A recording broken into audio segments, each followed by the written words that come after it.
मलरविद्युतिमिन्दुकिरीटाम् तुङ्गकुचाम् नयनत्रययुक्ताम् स्मेरमुखीं वरदाङ्कुशपाशा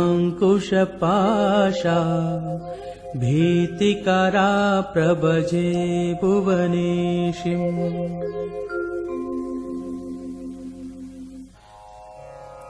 अथ एकादशोऽध्यायः।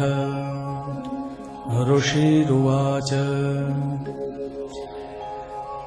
देव्याहते तत्र महासुरेन्द्रे सेन्द्राः सुरावन्हि पुरोगमास्ताम् कात्यायनीं तुष्टुभुरिष्टलाभात् विकाशिवक्त्राब्जविकाशिताशा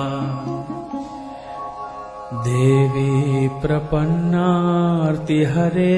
प्रसीद प्रसीद मातर्जगतोऽखिलस्य प्रसीद विश्वेश्वरि पाहि विश्वम् त्वमीश्वरी देवी चराचरस्य आधारभूता जगतस्त्वमेका महीस्वरूपेण यतः स्थितासि अपां स्वरूपस्थितया त्वयैतदाप्यायते कृत्समलन्ध्यवीर्ये त्वं वैष्णवी शक्तिरनन्तवीर्या विश्वस्य बीजं परमासि माया सम्मोहितं देवि समस्तमेतत् त्वं वै प्रसन्ना भुवि मुक्तिहेतुः विद्या समस्तास्तव देवि भेदा स्त्रियः समस्ता सकला जगत्सु त्वयैकया पूरितमम्बयैतत् का ते स्तुतिस्तव्यपरा परोक्ति सर्वभूता यदा देवी स्वर्गमुक्तिप्रदायिनी त्वं स्तुता स्तुतयैका वा भवन्तु परमुक्तयः सर्वस्य बुद्धिरूपेण जनस्य हृदि संस्थिते स्वर्गापवर्गदे देवी नारायणी नमोऽस्तुते कलाकाष्ठादिरूपेण परिणामप्रदायिनी विश्वस्योपरतौ शक्ते नारायणी नमोऽस्तुते सर्वमङ्गलमाङ्गल्ये शिवे सर्वार्थसाधिके शरण्ये त्र्यम्बके गौरी नारायणी नमोऽस्तुते सृष्टिस्थितिविनाशानां शक्तिभूते सनातनी गुणाश्रये गुणमये नारायणी नमोऽस्तुते शरणागत दीनार्थ परित्राणपरायणे सर्वस्यार्तिहरे देवी नारायणी नमोऽस्तुते हंसयुक्तविमानस्थे ब्रह्माणी रूपधारिणी कौशाम्भक्षरिके देवी नारायणी नमोऽस्तुते। त्रिशूलचन्द्राहिधरे महावृषभवाहिनी माहेश्वरी स्वरूपेण नारायणी नमोऽस्तुते। मयूरकुक्कुटवृते महाशक्तिधरे नधे कौमारीरूपसंस्थाने नारायणी नमोऽस्तुते। शङ्खचक्रगदाशाङ्ग गृहीत परमायुधे प्रसीद वैष्णवीरूपे नारायणी नमोऽस्तुते। गृहीतोग्रमहाचक्रे दंष्ट्रोद्धतवसुन्धरे वराहरूपिणी शिवे नारायणी नमोऽस्तुते।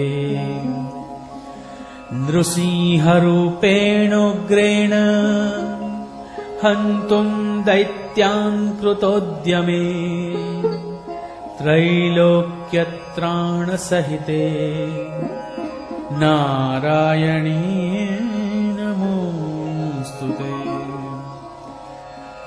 किरीटिनी महाव्रजे सहस्रनयनोज्ज्वले वृत्रप्राणहरे चैन्द्री नारायणी नमोऽस्तुते।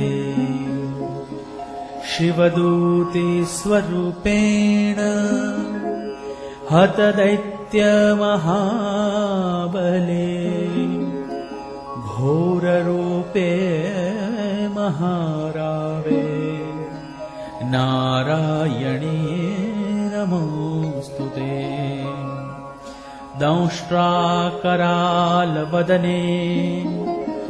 शिरोमालाविभूषणे चामुण्डे मुण्डमथने नारायणी नमोऽस्तुते। लक्ष्मीलज्जे महाविद्ये श्रद्धे पुष्टिस्वधे ध्रुवे महारात्रि महाविद्ये नारायणे नमोऽस्तुते।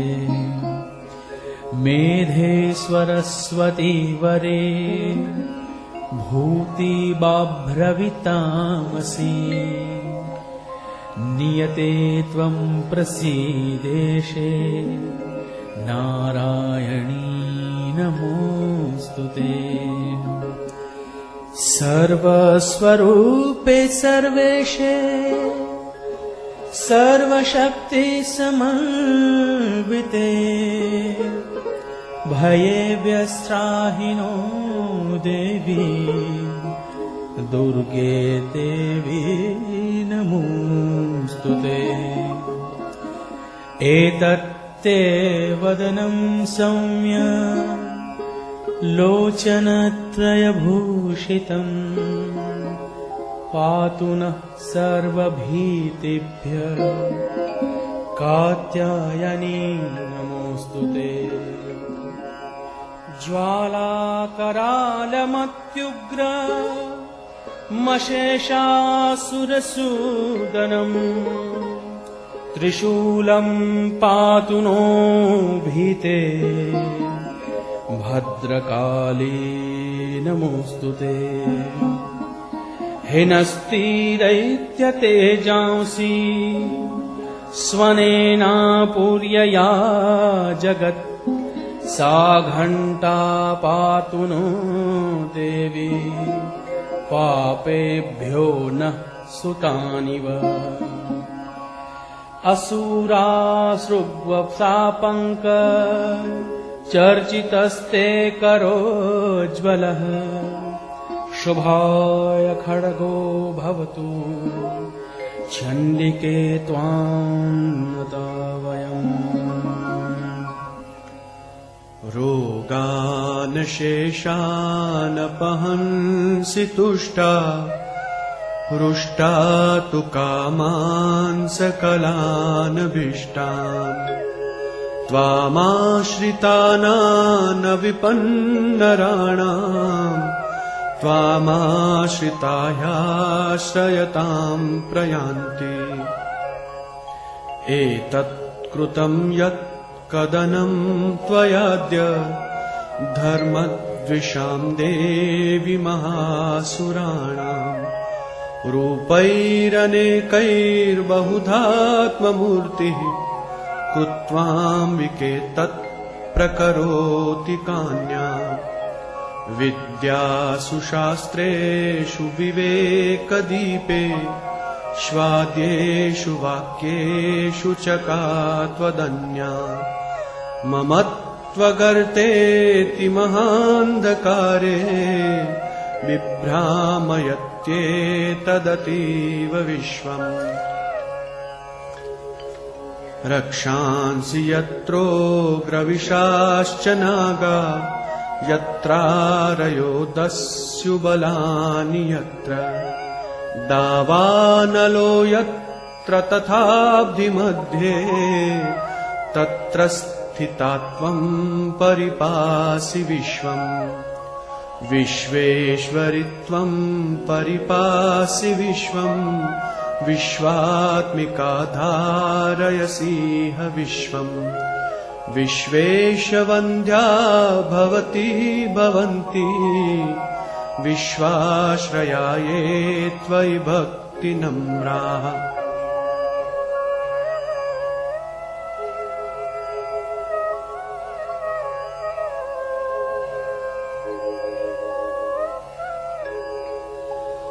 देवी प्रसीद परिपालय नोरिभीते नित्यं यथासुरवधादधुनैव सद्यः पापानि सर्वजगतां प्रशमं नयाशु पातपाकजनितांश्च महोपसर्गान्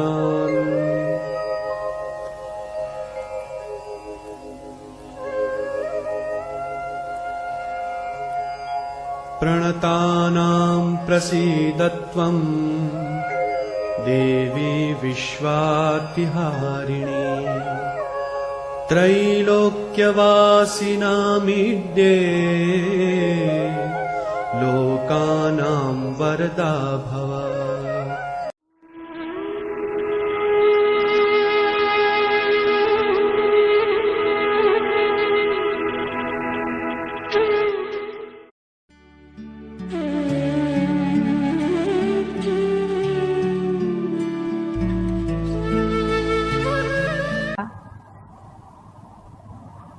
कि आत्मा क्या चीज है, वो किस प्रकार सच्चित आनंद होता है और किस प्रकार आत्मा की अनुभूति के बाद ही मनुष्य इन तीनों चीजों को प्राप्त होता है।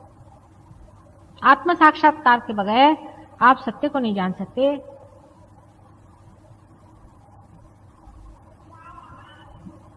आप आनंद को नहीं पा सकते।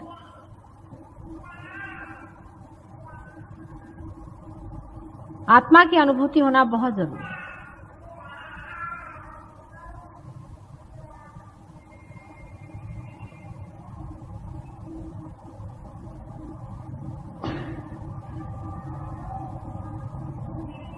अब आप आत्मा से बातचीत कर सकते हैं, आत्मा से पूछ सकते हैं। आप लोग अभी बैठे हुए हैं, आप पूछें ऐसे हाथ करके कि संसार में क्या परमात्मा है, क्या वो उन्हीं की सत्ता चलती है? आप ऐसे प्रश्न अपने मन में पूछें, ऐसे हाथ करके पूछिए। देखिए हाथ में कितने जोर से प्रवाह शुरू हो गया।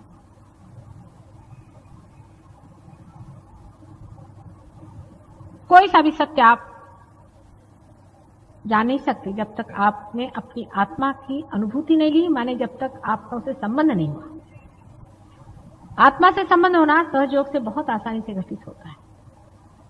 किसी किसी को थोड़ी देर के लिए होता है, किसी के लिए हमेशा के लिए हो जाता है।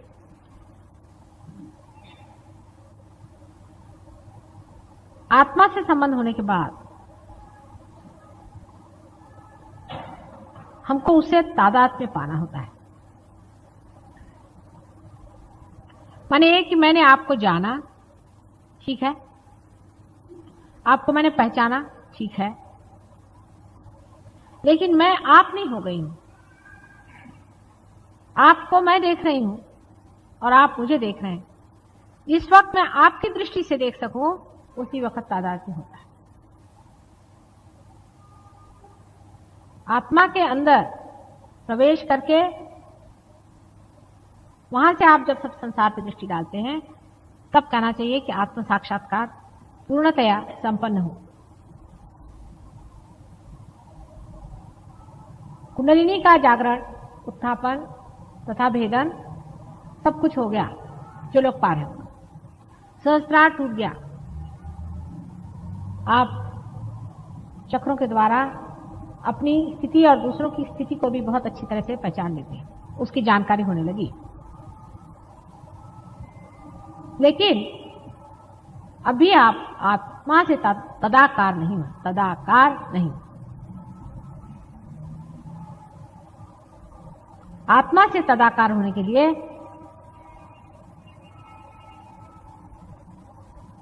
सबसे पहले मैं नहीं हूं ऐसा मानना चाहिए। वो ही वो है, तू ही तू है। पहले आत्मा को मानना चाहिए कि तू ही तू है, मैं नहीं। कबीरदास ने बहुत अच्छे से कहा है कि जब धुनकने वाला धुनकता है तो धुनकी की आवाज आती है तू ही तू ही। लेकिन जब बकरी के पेट में अतड़ियों के रूप में होती है तो तब कहती है मैं। फिर बकरी के अतड़ियों से निकल के उसकी अच्छी पिटाई होती, सफाई होती, तानी जाती, खींची जाती, सुखाई जाती, और जब उसे फिर धुनकनी पे लगाते हैं तो हर समय कहती तू ही तू ही तू ही तू ही तू ही तू ही। ऐसे ही हमारे मन का है।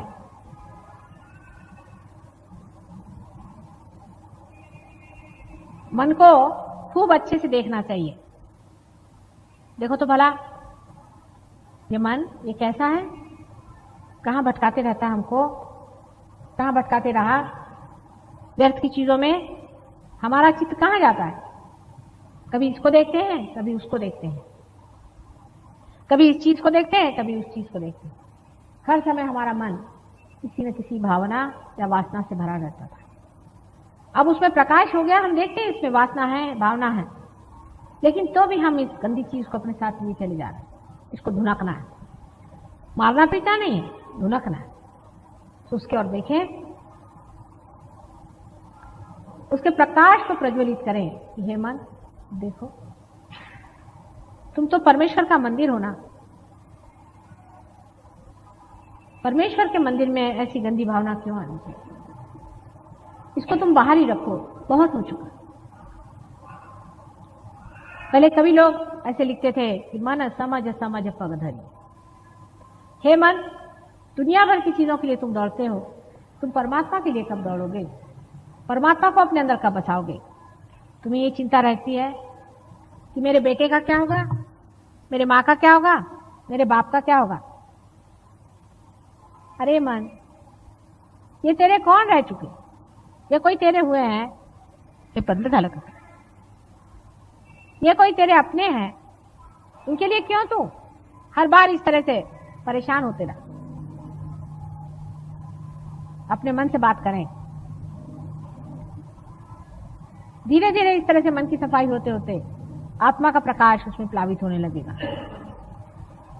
उस प्रकाश से आप में आनंद की लहरियां बहने शुरू हो जाएंगी।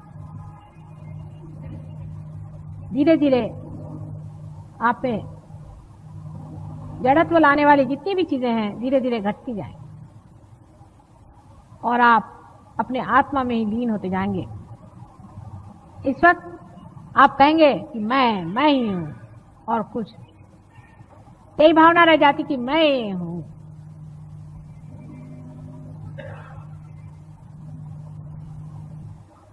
आत्मा ही आप हो जाते हैं और आप कहते हैं कि मैं ही हूं। जब आत्मा के अंदर से दृष्टि होने लग जाती है तो आप कहते हैं कि ये मैं हूं, ये संसार मैं हूं, ये सृष्टि मैं हूं, ये समुंदर मैं हूं, ये दुनिया की कोई चीज ऐसी नहीं जो मैं नहीं हूं। हर एक चीज में मैं ही हूं, मैं ही बसा हुआ हूं। हर चीज में मेरा ही वास, मेरे से ही सारी सृष्टि स्पंदित है, मेरे बगैर सृष्टि का निर्माण ही नहीं। मैं ही मैं सब कुछ। यह अहंकार नहीं, यह वास्तविक, यह असलियत है। इसे अस्मिता कहते हैं। लेकिन उसको पाने के लिए सबसे पहले हमारा जो झूठा मैं है उसे तोड़ना होगा। झूठा मैं में अनेक चीजें हैं। शुरू से आप देखिए कि मैं हूं हिंदुस्तानी, मैं हूं हिंदू, मैं हूं मुसलमान, मैं हूं जैन, मैं हूं फलाने नाम वाली, मैं हूं फलाने नाम वाला, मेरी ये पोजीशन, मेरा ये पैसा, मेरा ये गरूर, मैं साड़ी हूं, कपड़े हूं, मैं स्वेटर हूं, सूट हूं, सब कुछ हूं, मैं नहीं हूं, बाकी सब मैं होता हूं। इस तरह के अनेक मैं लगता हुआ सारी जिंदगी बिताते रहता हूं। फिर एक क्षण भर बैठ के सोचना चाहिए, क्या इसीलिए मेरा जन्म हुआ था?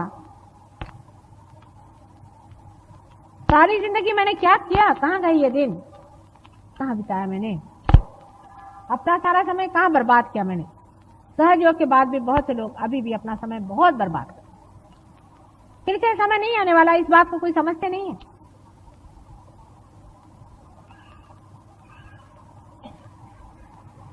बहुत लोग बर्बाद करते हैं, गलत जगह चले जाते हैं, फिर आके कहते हैं मां मेरा सर पकड़ गया। क्यों ऐसा समय बर्बाद करना है? इसमें रखा ही क्या है? ऐसे तो हजारों लोग अपना समय बर्बाद करते हैं, लेकिन पार होने वाले लोगों को आत्मा में लीन होना चाहिए। सब हो गया, भंडार खोल दिए, दरवाजे खोल दिए, अंदर भी आ गए और अभी आप हाथ पे हाथ धरे बैठे। अब इसे क्या किया जाए? भाई हम आपके लिए खाना बना सकते हैं, आपके मुंह में डाल सकते हैं, अब आपका पचा तो नहीं सकते ना। ये तो आप ही को पचाना है, उसकी कोई मेहनत नहीं है खास। सब चीज के लिए टाइम होता है, इस चीज के लिए टाइम नहीं होता।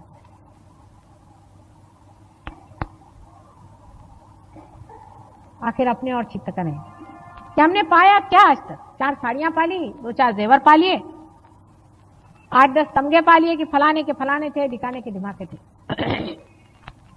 ऐसे हजारों आए और गए, दुनिया में आए और खत्म हो गए। उनका क्या हुआ? मिट्टी हो गए सब लोग। मिट्टी से कोई नरक में गए, कोई कुछ हुए, कोई पत्थर हो गए।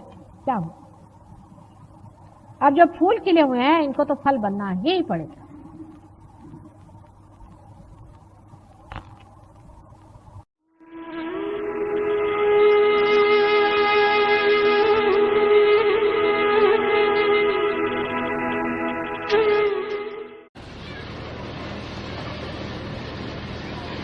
लेकिन सहयोग में आने के बाद भी कल काफी लोगों ने मुझसे कहा कि मां मैं सहयोग में आया तो भी मेरा ये नहीं ठीक हुआ, किसी ने कहा वो नहीं ठीक हुआ।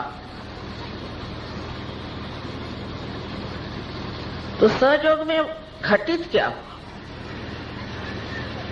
इसमें कुछ घटना है।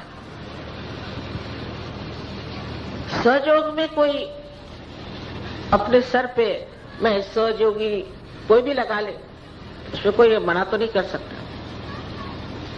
कोई भी अपने सहयोगी कह ले, पर वो सहयोगी नहीं होगा। सहज योग में सहज योगी बनना पड़ता है।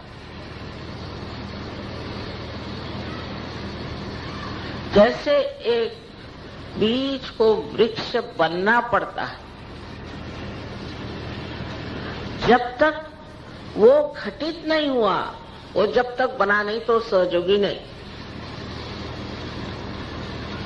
जब वो घटित हो जाता है तो वो समर्थ हो जाता है।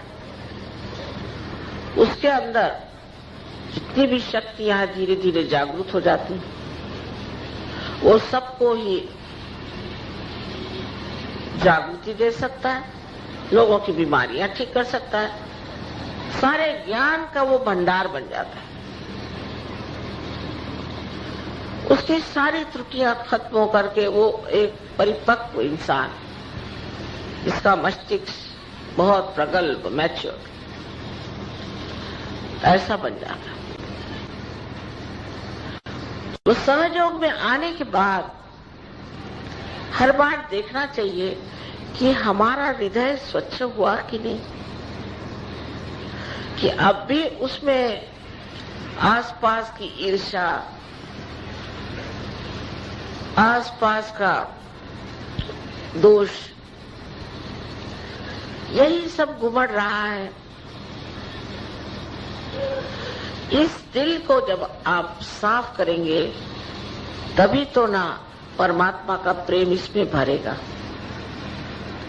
तो ऐसी कुछ अजीब चीज है कि सहयोग में आने के बाद भी हम इसमें प्रयत्नशील नहीं रहते। एक आदमी दूसरे की बुराई देखेगा या किसी न किसी तरह से स्पर्धा में, कंपटीशन में पड़ जाए और इस स्पर्धाशील स्वभाव के कारण वो दूसरे से हमेशा अलग ही रहे। किंतु अगर अच्छाई में स्पर्धा शुरू हो जाए, अच्छाई में, तो सबकी अच्छाई बढ़ जाएगी और सब चीज ठीक हो जाएगी। पर यह भी नहीं हो सकता, कारण अभी तक आत्मा का प्रकाश हमारे अंदर आया नहीं। पर अजीब बात यह है कि आत्मा का प्रकाश पूरी तरह से हमारे चित्त में आया नहीं, हमारे हृदय में पूरी तरह से बसा नहीं। तो सहयोगी होने पर भी डावाडोल मामले चलते हैं, और जब ये डावाडोल मामले चलते हैं, आपसी झगड़े हो जाएंगे, ग्रुपबाजी हो जाएगी, तो हम अपना नुकसान कर रहे हैं, दूसरे का नहीं। जब जरा गर्दन झुकाइए तो आप देखेंगे कि इस हृदय में आत्मा है, पर गर्दन झुकाने की बहुत जरूरत है। अगर आप कहेंगे कि मैं क्यों झुकूं, तो ये आप नहीं बोल रही, ये मैं है अहंकार। इस अहंकार को आपको थोड़ी देर झुकाना पड़ेगा जबरदस्ती। तो झुकता है कि नहीं झुकता है? तब फिर आपको आश्चर्य होगा कि आपका हृदय का कमल खिलने लगेगा और उसका सौरभ, उसका सुगंध सारे संसार में बहना शुरू हो जाए। तब फिर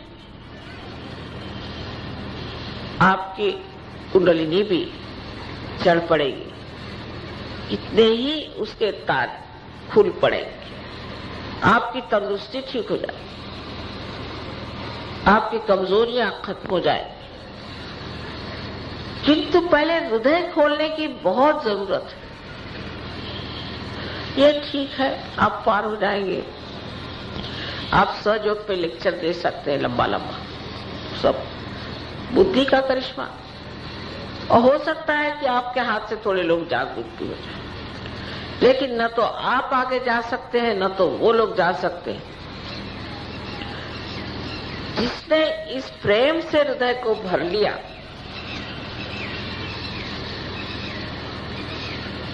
वही असली सहयोगी है।